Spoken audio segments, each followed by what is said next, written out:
साथियों नमस्कार। साथियों टीईटी प्रकरण का एक अपडेट आप सभी के साथ साझा करना चाह रहे हैं। साथियों जैसा कि हम सभी जानते हैं कि अभी हाल ही में हमारा शीतकालीन सत्र समाप्त हुआ है। आप सभी ने देखा होगा शीतकालीन सत्र में हमारे जितने भी विपक्ष के सांसद थे उन सभी सांसदों में से अधिकांश सांसदों ने टीईटी प्रकरण को पुरजोर तरीके से उठाने का काम किया। एक होड़ सी लग गई थी धर्मेंद्र प्रधान जी को ज्ञापन देने की। यह सब क्यों संभव हुआ, इसके पीछे की क्या असली वजह है, आज के इस वीडियो में हम सभी चर्चा करने वाले हैं। साथ ही इसका क्या प्रभाव बजट सत्र में देखने को मिलेगा, इस पर भी हम लोग आज के वीडियो में बात करेंगे। साथियों आप सभी ने देखा कि शीतकालीन सत्र में लगातार जब टीईटी मुद्दा उठ रहा था तो इसकी जो असली वजह सामने निकल के आई वो सिर्फ हमारा और आपका लगातार जो आंदोलन चल रहा था वही था। आप सभी ने देखा होगा कि हमारे आंदोलनों में जितने भी हमारे जनप्रतिनिधि थे, जिलाधिकारी थे, उन सभी को हम पीड़ित शिक्षकों ने ज्ञापन दिया। ज्ञापन के माध्यम से उन्हें अपनी पीड़ा हमने अवगत कराई। शीतकालीन सत्र में हमारे सभी सांसदों ने उस पीड़ा को व्यक्त करने का काम किया था। आप सभी ने जो संघर्ष किया, आप सभी ने जो आंदोलन किया, आप सभी ने जो लड़ाई लड़ी, उसका यह परिणाम था कि शीतकालीन सत्र में हर जगह टीईटी टीईटी टीईटी ही गूंज रहा था। निश्चित रूप से वर्तमान की जो भारतीय जनता पार्टी की सरकार है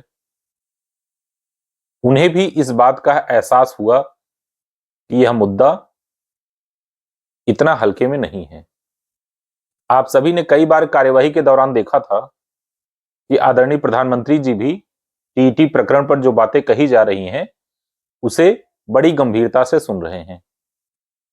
आपने यह भी देखा कि इसी परिप्रेक्ष्य में केंद्र सरकार के द्वारा 31 दिसंबर को ही सभी राज्य सरकारों और केंद्र शासित प्रदेशों को पत्र भी भेजा गया जिसमें टीईटी प्रभावित शिक्षकों की संपूर्ण जानकारी मांगी गई है।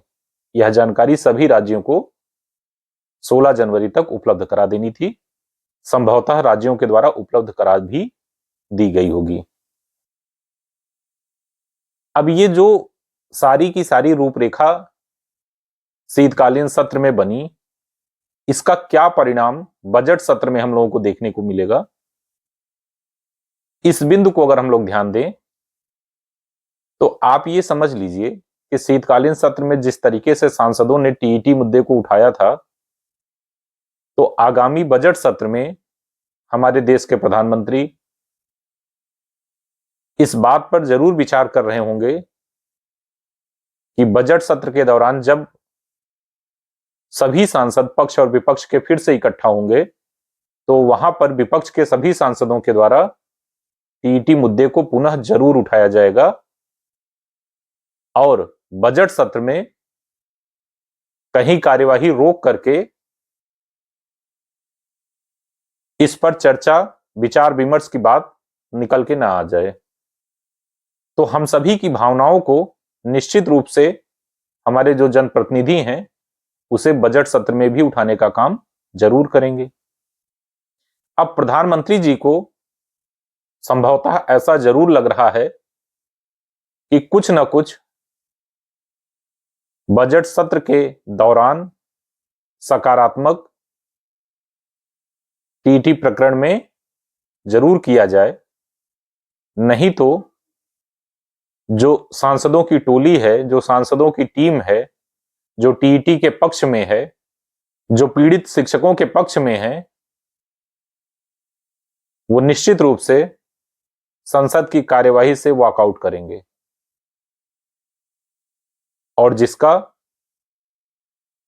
नकारात्मक प्रभाव बजट सत्र पर पड़ेगा और नकारात्मक छवि प्रसारित होगी।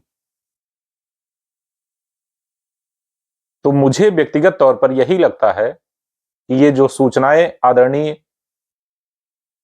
प्रधानमंत्री जी के द्वारा चाही गई होंगी, उसी क्रम में 31 दिसंबर का केंद्र सरकार का यह पत्र था शिक्षा विभाग का, जो टीईटी प्रभावित शिक्षकों की जानकारी को, संपूर्ण जानकारी को इकट्ठा कर रहा है। और निश्चित रूप से बजट सत्र के दौरान हमारे देश के यशस्वी प्रधानमंत्री, आदरणीय प्रधानमंत्री श्री नरेंद्र मोदी जी पीड़ित शिक्षकों के लिए कुछ सकारात्मक जरूर बोलेंगे। और उसी क्रम में यह 31 दिसंबर का जो पत्र आया है उसे मैं ले रहा हूं। तो निश्चित रूप से हमारे जितने भी प्रभावित शिक्षक हैं उन सभी को बजट सत्र में कुछ सकारात्मक देखने को मिल सकता है, ऐसा मेरा मानना है।